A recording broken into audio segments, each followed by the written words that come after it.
Hope Channel, changing lives.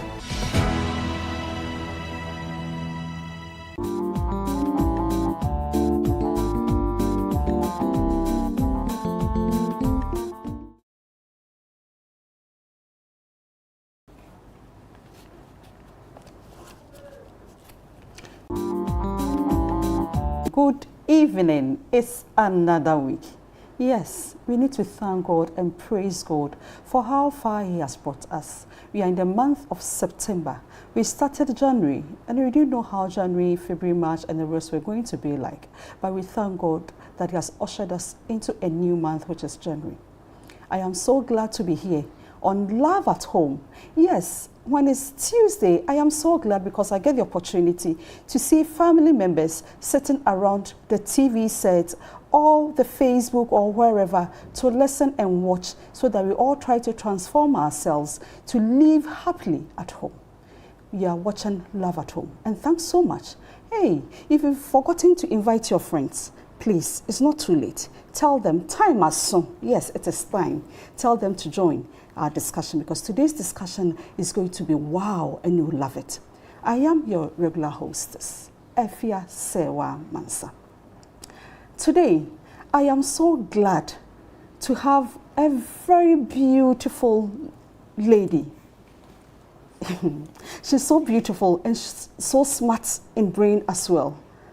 On my far left, I have Madam Lydia Ejay Boateng. She's an HR practitioner with a chance for children. Yes. My dear, you are welcome. Thank you. I love your color and your smile. Thank you. Oh, I'm so glad to see you on Love at Home. And I'm glad to be here too. Thank you. On my immediate left is also Pastor E. Kwei. He is the senior lecturer at Valley View University and a life coach as well. Pastor, Yeah. how are you? By the grace of God, I'm amazing. You were saying you were tired, but I don't see that on your face. Yeah, I mean, God has a way of rejuvenating us and putting us in shape. Yes. And I think that is what He has done for me tonight. Oh, praise be to God. Yeah. On this note, let's go for a quick break, and when we come back, I'll introduce you to today's topic. Please stay glued, and thanks so much.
Hello, you are welcome once again. Yes, you are on Love at Home.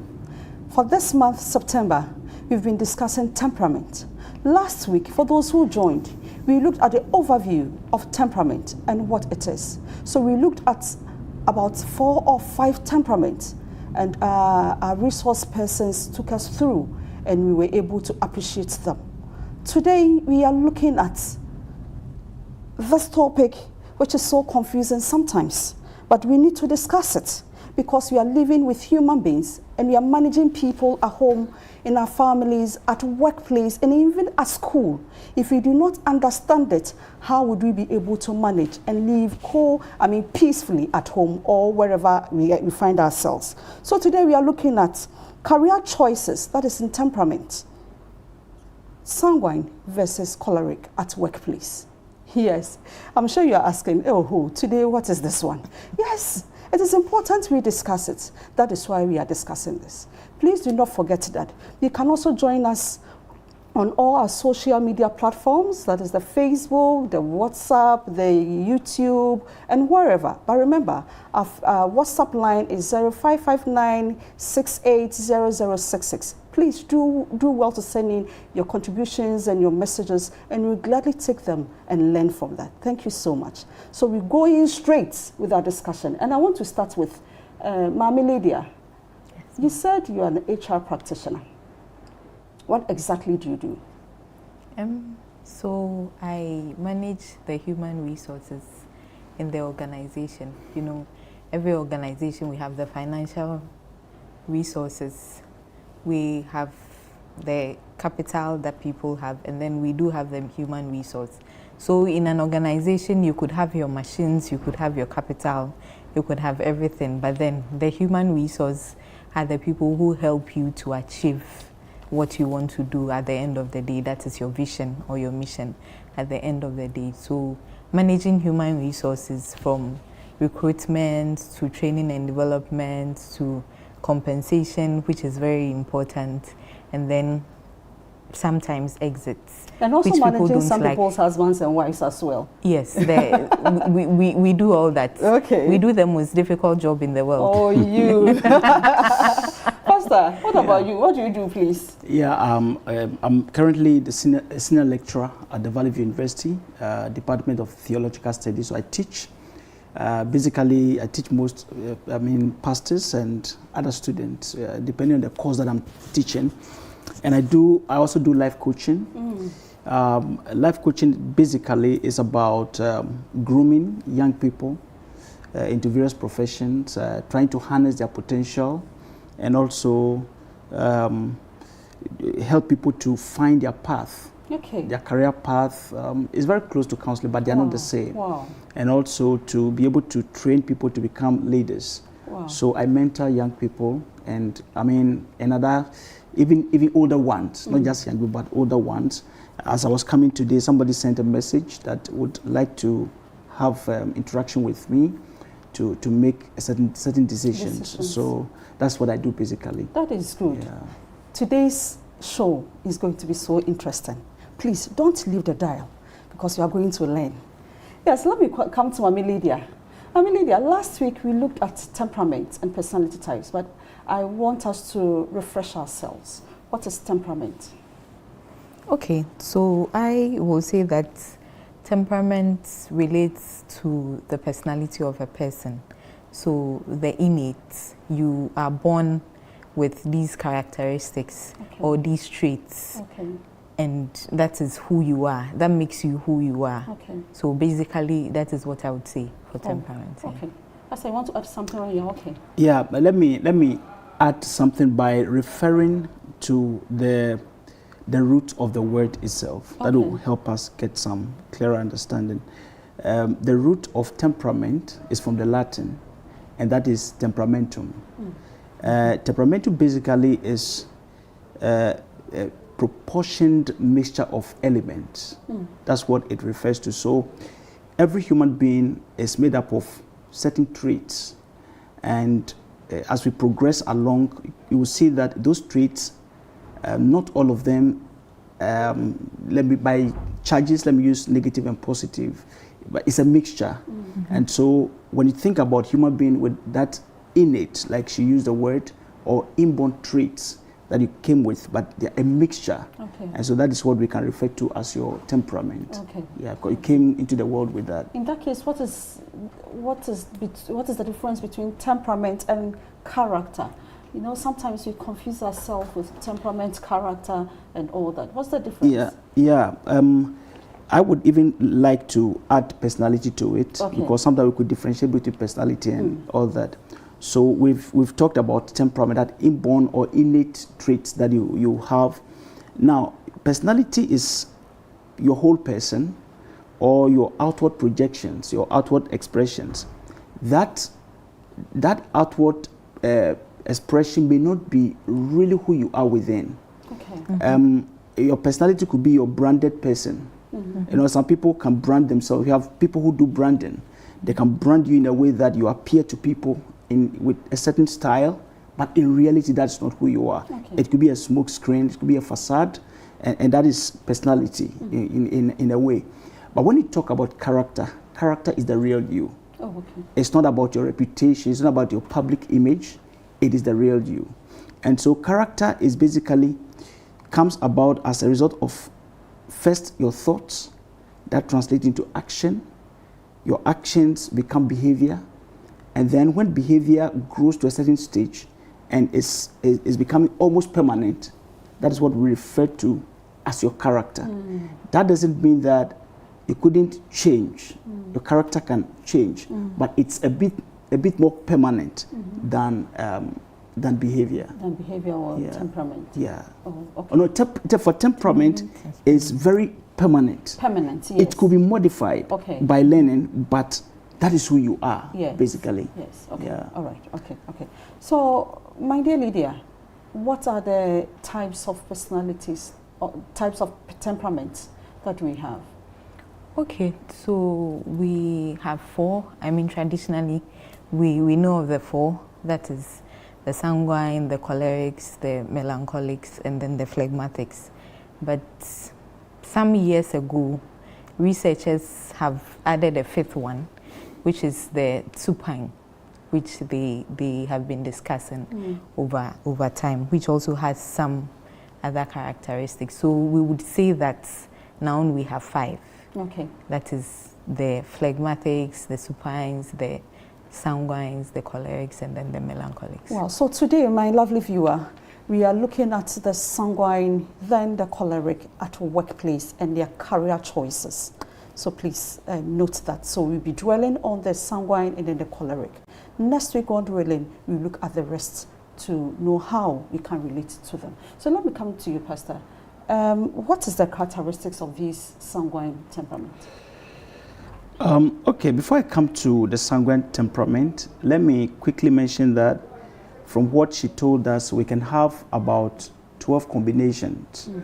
Because anytime you see a person that is referred to as, let's say, sanguine, there must be a trace of other temperaments. So you can create those combinations, about 12 of them or even more. If you talk about a sanguine, I think last week our brother explained it to us. It's basically sanguineous, which is has to do with blood type, according to Hippocrates, you know, and it's basically somebody who is buoyant, somebody who is outgoing, somebody who is lively. The person is always in public space. And one thing I love about them is the way they try to project themselves and show their presence wherever they find themselves. So, and they are actually super extroverted. They are extroverts, and that is they like to do everything outward for people to see. Now, when you have a person like this in your midst and you don't know that this is the personality type of the person, they seem to be described as troublemakers and whatever. They jump around and all that. So you need to understand this particular people. Their whole life is in the present. And so the good thing about them is that they don't worry about tomorrow. They don't have worries about tomorrow. But this same thing could also have a negative effect. Because they always live in the present, they make mistakes over and over again. I mean, they do things, in the next moment they do this, they repeat the same thing again. So basically, that's what I can say about this sanguine.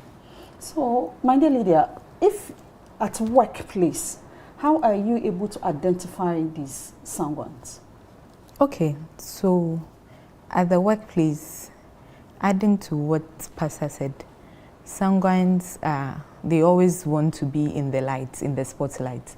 So at the workplace, you find them to be the outspoken people, the loud people, who would always be the first to jump to do things.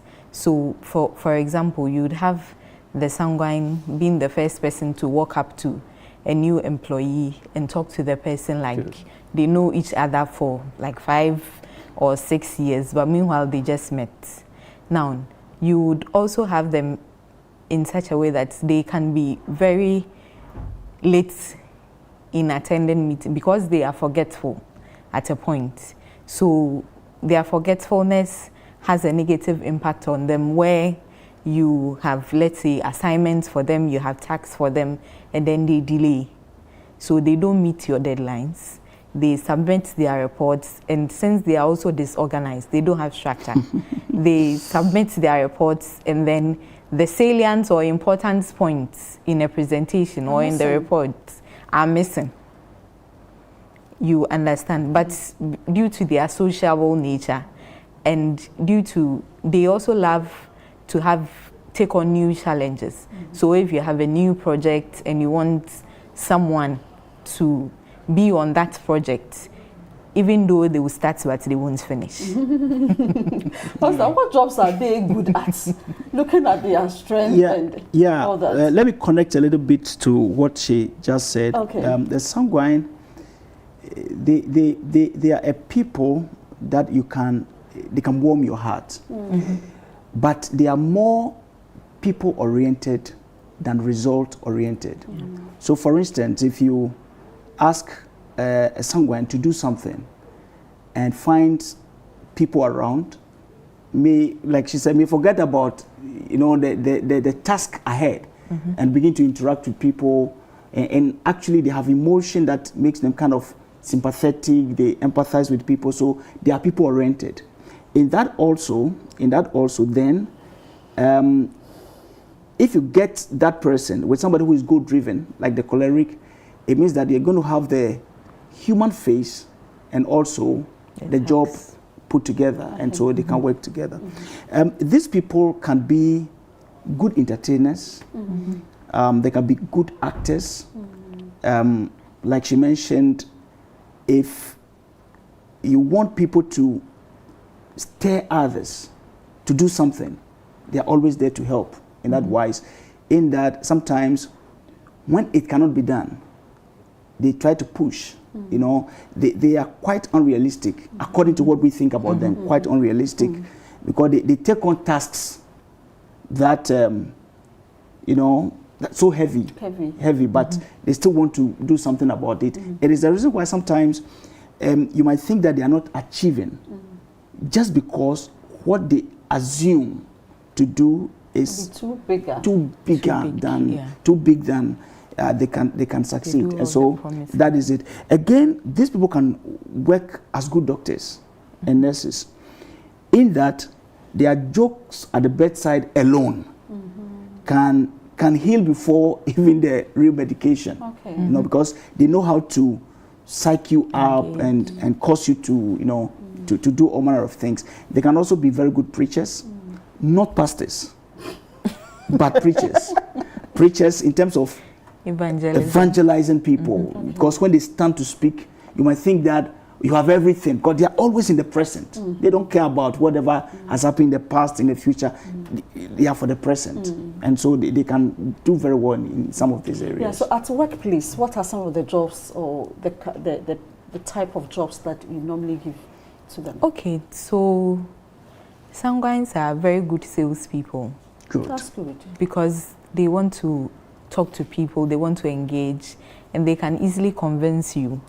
So, I mean, you could find yourself buying a raincoat in the dry season when you don't even need the raincoat. But the way they would engage you, the way they would, they are easygoing, the way they would convince you for you to understand, And then when you want to, they are good MCs. Good. Because they are entertainers. So you should have a sanguine being your MC. But the disadvantage is that they are talkative. So you would try to manage them. And one thing I like about them is that they are very positive and optimistic. Good. So even if it is failing, they still push to give their best. So you have someone like this in the workplace, so probably in a team where, let's say, the project we are doing, we are failing, or we've gotten a negative feedback. They accept criticisms. So once they take the negative feedback, 2-3 minutes, they forget about whatever bad things you said. And they are on the go, they move on. So as Pastor said, they can engage the team, they can bring the life in the team to move forward.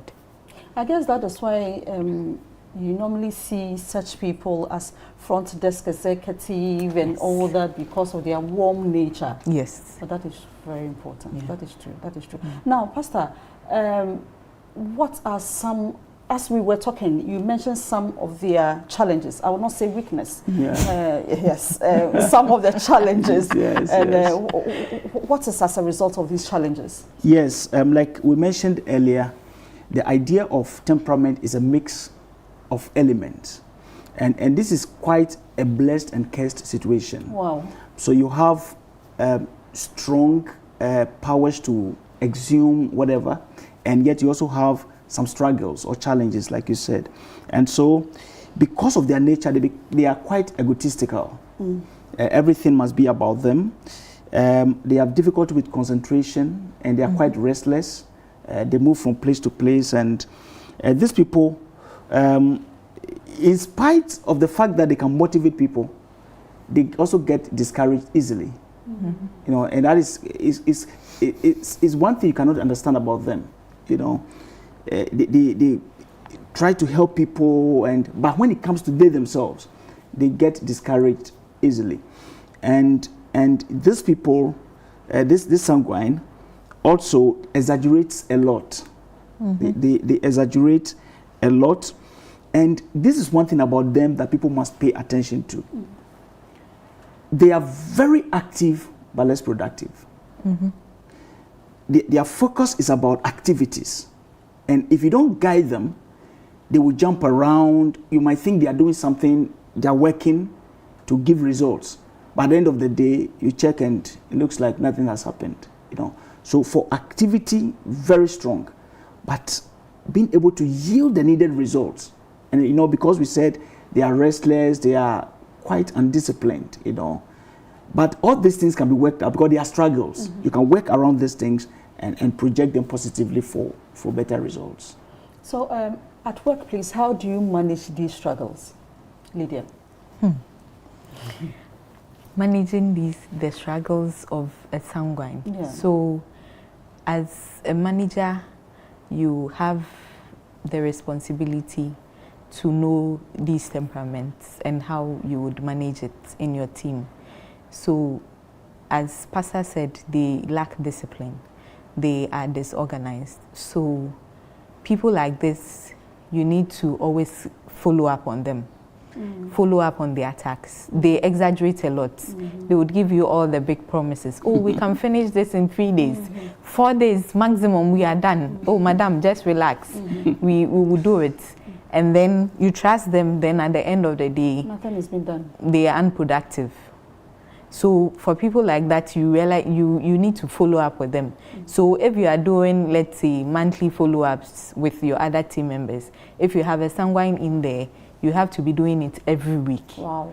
So that you get them. I mean, it could be tiring sometimes, so that you could get them on. And they are also forgetful. So you need to remind them as part of your job, and even plan their calendar for them, because you know that this project is to end, let's say, in the next 2 weeks. We are supposed to submit this in the next 2 weeks, and they are happy to do it and all that. But once they go to their decks, somebody comes, oh, can you help me do this? And because they love people and they want to see people happy, they have the difficulty of saying no. Oh, this is serious. So it's okay. So it's a big challenge with them. So at the end of the day, you find that they have a lot of things doing, but they don't complete them. So they start partially done. So if you have a sanguine in your team, you don't tend to also give them a lot of things to do. So you try to give it to them once at a time. And you know their strength. So things that involve activities, like in my organization, we work with children. So we need those people with energy and activities. So I would love to put a sanguine there who would engage the children to drive. But then when it comes to working on reports, You may giving look for feedback, someone I would may look for someone else, Yeah. or not to assign that task to him or her, because I know that at the end of the day it will become boring for them, and they would mess up. So these are some of the things you would have to look at and then manage them well in the organization. So when you are doing recruitment, do you look at all these, or I mean, do you look at these before you assign the roles, or how do you go about it? Yes, so we look at that. So HR people, we call it, I mean, we don't say that we are looking at their temperament, Yes. but we are looking at attitude. Attitude. So, for example, if I am recruiting a manager, I would be looking at somebody who is goal-oriented, somebody who naturally is a leader, somebody who can command, I mean, sometimes to get the job done. If I'm looking for a customer or a front desk person, I would look at somebody who is warm, somebody who is friendly, somebody who is outspoken, somebody who can speak well to people. So in recruitment, we look at all these things. Aside your educational qualifications and all that, now, if you don't have the attitude, I'm sorry. That becomes the soft part. That becomes the soft, yes. Okay. Pastor, what motivates these people? What motivates them basically is something that would project them. Project them to be seen, first and foremost. These are not background workers. You can't put him in a room and say that, stay there. It must be something that will put him in the public space. A typical example, let me use a Bible character so we can appreciate it. Peter. Peter was a typical, sanguine. Almost all the questions that the disciples asked Jesus, he asked the questions. Whenever there is a challenge, he will be the one to lead the gang, you know. Although John and the brother also had some temper tantrum, you know, with issues of anger, but Peter was always there. I remember when Christ was trying to restore him after his resurrection, he was rather asking Jesus about what the other person standing there would do, you know, person-oriented. So they always want to be seen because they are extrovert. They don't live within themselves. They live their lives outward. So if you want to give them a challenge to motivate them to do something, you must put them at the forefront. Something that will put them out, something that will cause them to interact with people, not the goals necessarily, but people, and through that they achieve a lot for the organization. Well, do you want to add something to it? Okay, so I wanted to say that, you know, the sanguines, because they speak a lot, they cannot keep secrets. So you try not to put a sanguine at a place where the person would be open to a lot of, sensitive organizations have trade secrets, a lot of sensitive documents. I mean, even though they will not speak about it, and because they exaggerate, they are there, they are talking, and then boom, oh, this is the secret ingredients in the soup or in the, and then someone takes it up and then it goes out. This reminds me of a lady some time ago I was working somewhere with. The least thing she will say it. You tell her something, the least thing it is out. So one day I asked her, why do you do that? Hey, my head not be trouble, so everything must come out. So clearly you got to know that, oh, as for this woman, no, you can't trust her with that. So I understand what you're saying. But please remember to send in your WhatsApp messages on 0559 680066, and we do justice to that. Now, let's look at the choleric. Who are they? Pastor, let me start from you, please. The cholerics are closer to the sanguines in terms of being extroverts as well. But the sanguines are extra extroverts as compared to the cholerics. These cholerics, once again, I think was explained last week, they are a people who have much energy and at their disposal, and they want to put the energy out there. And so the cholerics actually are achievers. Now, if the sanguine are outgoing, they are outgoing with people. If the cholerics are outgoing, they are outgoing with goals, objectives, aims, and results.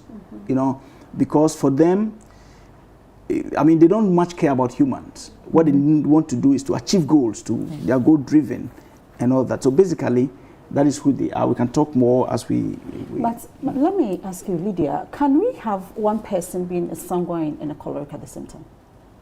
These two, do they blend? Okay, so I think when Pastor was speaking, he told us that we could have the 12 blends. Yes. So I think that, I mean, in my research, at least you should have one. You should either be an extrovert or an introvert.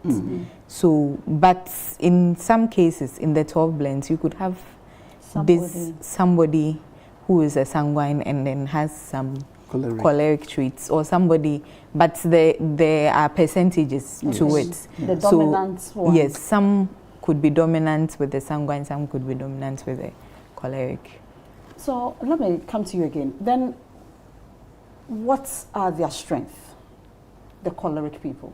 Okay, so the choleric people, naturally they are leaders. Natural leaders. Natural leaders.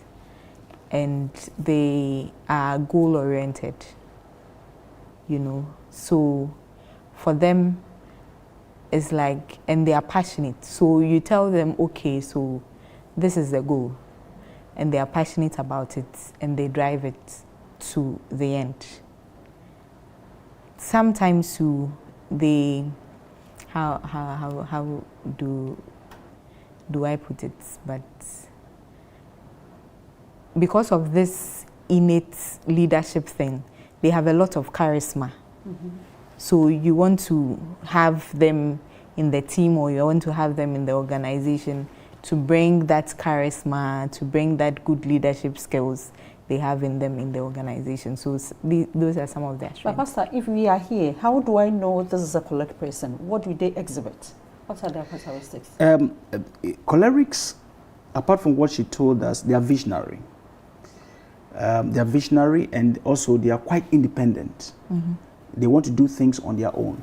To be frank, it's difficult to supervise a choleric. Wow. They want to be the supervisors. They want to be in charge. To be frank, you don't give a choleric anything to manage. They want to lead, because there is a difference between a leader and a manager. They always want to see growth. They want to expand. They want to take over new territories. They want to break new grounds and do things differently.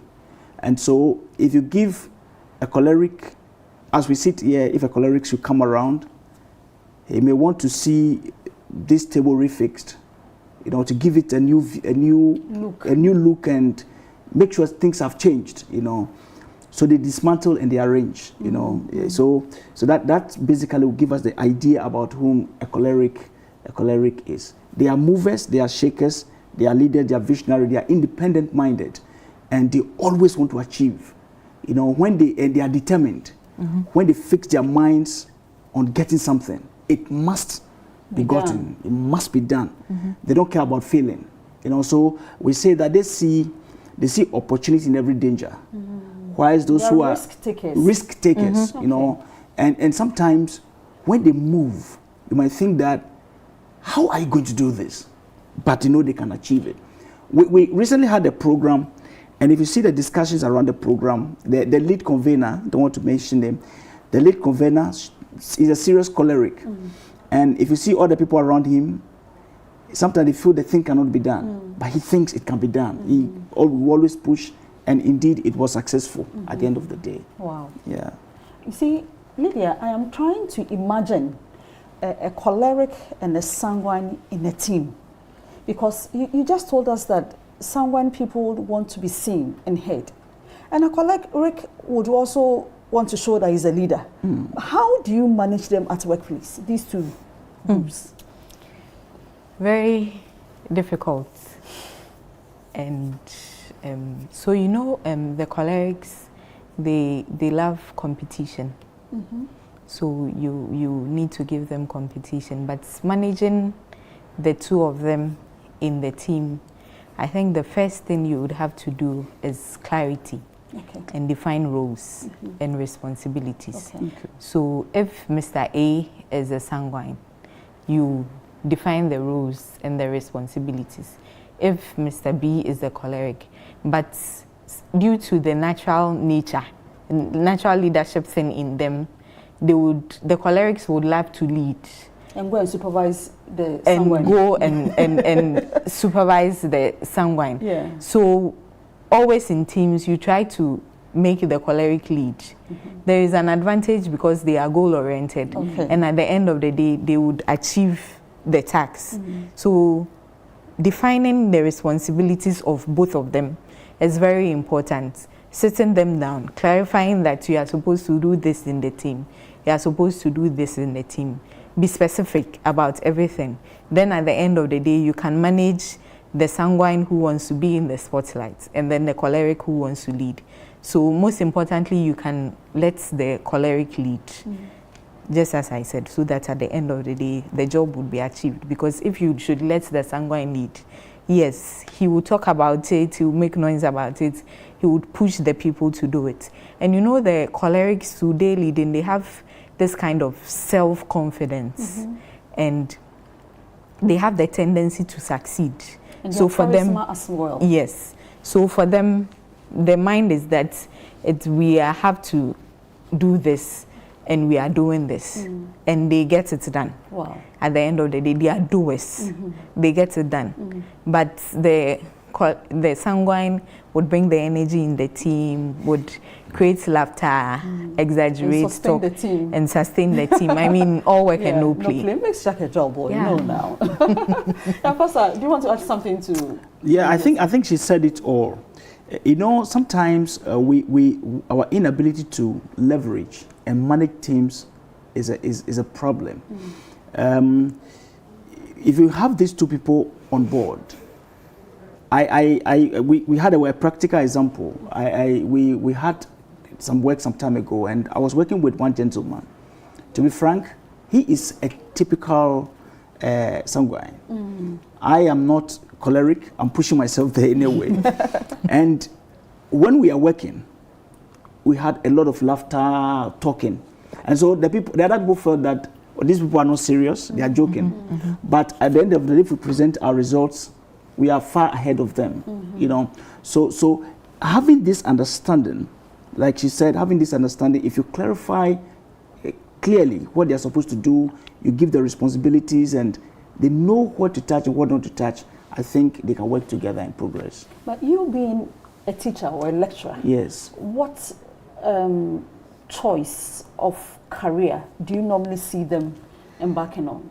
Okay, this cholerics, from what we've said so far, most of the entrepreneurs that we have, they happen to be cholerics. Wow.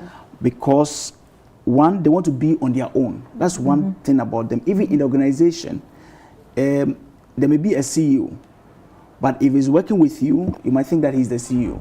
He will own everything, you know, because they want to own up and they want to show that they are in charge. So mostly they are entrepreneurs. And like she mentioned earlier, they are very good leaders. They can drive people to achieve things. And any work that has to do with supervision, they would do it well. But the challenge with them is that they are not sympathetic. They are not human oriented. And so if you have to do something, once he's supervising and you have to do something, whether you are dying or not, you have to do it. And if you don't follow with his idea of achieving, they can be very angry. They can be very angry. So supervision, leadership, entrepreneurship, and those they are very good at that. That's good. My dear Lydia, I want to look at some of the exact professions. Okay, Pastor has mentioned entrepreneur and all that. What professions do they normally go in? So you find most of them in the engineering sector. Okay. Most of them are engineers. And because they are of their dismantling nature. Yes. Okay. And fixing. And fixing. They would love to be engineers. And then you have a lot of military generals being cholerics, you know, The because of leadership role. the command, the leadership role, and all that. And then the cholerics have a developer nature to develop things. So they can come here, see the place, just as Pastor said, and can say, oh, if we have some flowers here, or we have a nice garden here, it will be nice. But I mean, how to get the garden there, they don't really think about it. Because of the command nature. Because of the command nature. And then they are, since they are developers too, you find most of them being software developers. And they love to be in IT.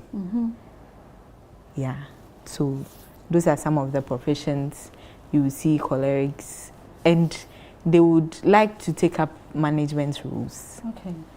You know, because of that leadership thing. So it will be very difficult. It's very difficult managing cholerics. Wow. As a manager, because at the end of the day, as Pastor said, they would like to be seen. They would be even perceived as the CEO of the organization, but then they are just employees of the organization. So from what you are saying, then choleric naturally cannot be a good human resource person. Because pastor, in a way, unless the person works on it, right? Yeah, because unless pastor, the person works on it. said that they sometimes do not care whether you are dying or not. Yeah, so you'd be like, no, this is the rule, go by it, and then that is done. So normally what happens?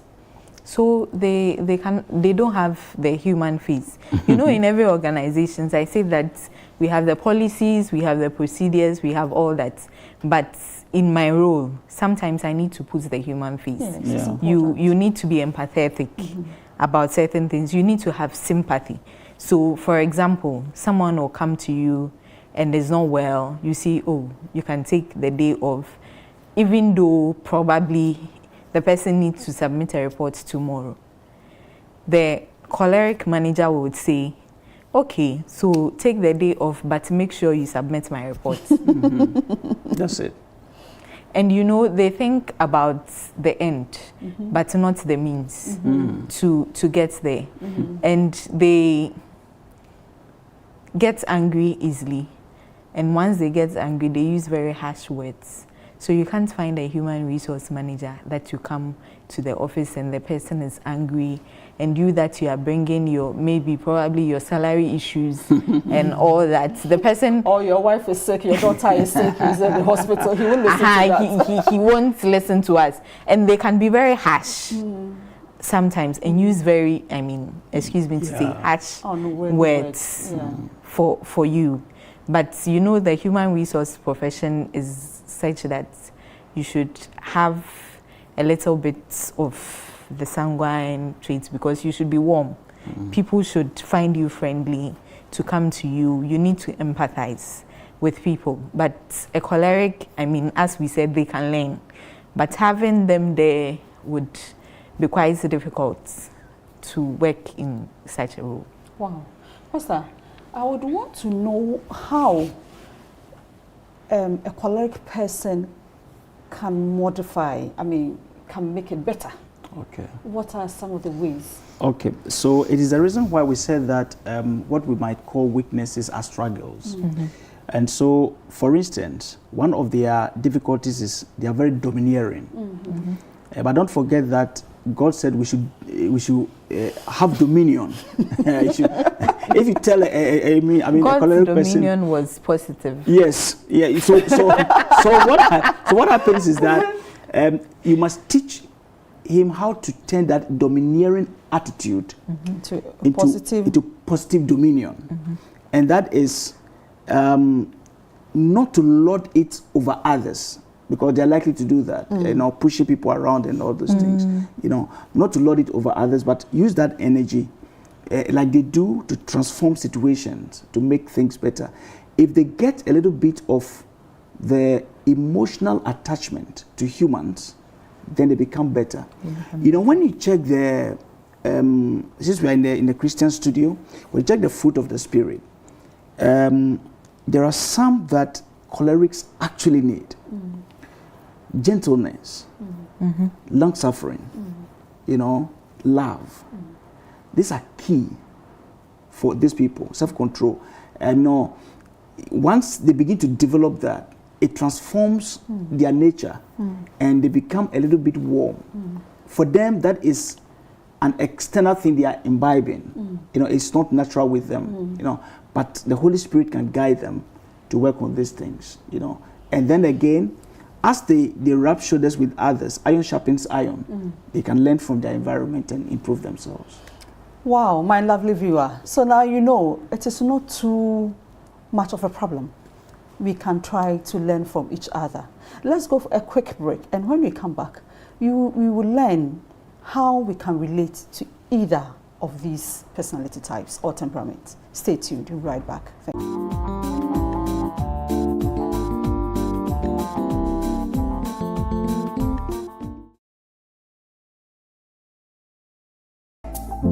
We want to defy our family's decision and get married or elope. I need advice. What should I do? Please, what should I do? How do I tell her I cheated on her months ago? I need help. What should I do? Okay, so for me, the moment I read the story, the first thing that came to mind was, wow, knowledge is indeed power. Sometimes we go through situations because we have no knowledge of how to go about them. If you come from a home like that, you are likely to accept anything the outsider would, direct at. The fact that we had an interesting ceremony where a priest prayed and all of that doesn't mean that magically you have turned into something else. If he finds his way to God, a Bible-believing church, and he goes and he wants to change, nothing is he impossible. Giving his properties to charity and stuff? Oh no, why? Okay, I think this is another discussion that we will not end today, so we'll not even go into it. Real Talk, showing this and every Wednesday at 8 p.m.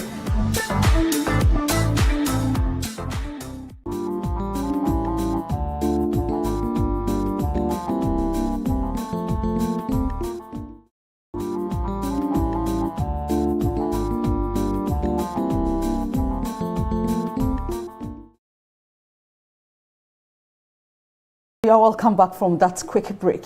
I guess you are still glued to your set and you are watching us live on Hope Channel. Thanks so much. It is Love at Home. And before we left for break, we were discussing temperament and we were looking at the sanguine and the choleric at workplace. So let me come back to you, Mami Lydia. How should we, those of us who are on the other side, how should we tolerate sanguine? Because you are telling us that is their make. So if they cannot modify themselves, what are the strategies that we can also use to be able to live peacefully with them? Okay, so I think one important thing is that we all need to take the pain to read about these temperaments. Okay. And understand why people act the way they do. So once you understand them and you meet them, once you see the signs, you are okay. So I think one important thing we would have to do, everybody would have to do, is to read about these temperaments, understand all the blends, and then, live with them peacefully, because this is how they are. So, for example, you have a sanguine that is a happy-go person and enters the room with his mouth. Yes, they are noise makers and they exaggerate a lot. So, if probably you're having a conversation with a sanguine and you find out that they are exaggerating a lot, you need to pick up a strategy and say, oh, maybe I have to get this job done. Can we have this conversation later on, politely, and then they know that so you can relate well with them by now you understand them that they exaggerate and they talk a lot. So they give you information and you also need to clarify the information, because before you give it out there, because they exaggerate, they can add all the onions and the pepper and the garlic, it will be sweeter. and they'll give you well spiced. Spiced. And then you two, you go out there with the same information. So, for example, as a manager, one strategy you can also use is that once they always love to be in the spotlight, you always put them in the team and then let them do the presentations and all that. But you need to be careful so that you don't demotivate the other people, because people might feel that they are your favorites. So you need to develop all these strategies to ensure that you relate well with them, you are managing them at the workplace, and then all that. Okay, so let me come back to you. I'm on you. And they love recognition, mentioning their names, telling them, oh, this job was done by Mr. let's say Kweku Mensah or something. So let's say in a team meeting or in the entire organizational meeting, you mention their names and say that, okay, so on this project, he was on it, and then he did A, B, C, D for us to achieve that. And then you are good to go. They'll be happy with that. They would be happy with that because they want to be seen. So they are not the money type. No. Wow. Pastor, what do you want to add? Yeah. Okay, so firstly, we must accept the reality that we are not the same. All of us, we are individuals with different traits. And once you have that understanding, it helps you to adjust and live with others. We must also move beyond the idea of tolerance to acceptance. Okay. Because tolerance actually put people in their world, and we are also in our world. So if you don't cross into my world, we are fine. But if you get into my world, there will be trouble. So acceptance basically embraces all of us together. That doesn't mean that you like everything the person does, but you are just saying that I accept him as he is or as she is. Don't forget that if you benefit from the person's blessings, then also if the person has some challenges, you must equally be at the forefront to help the person. When we go this way, we'll be able to relate with them.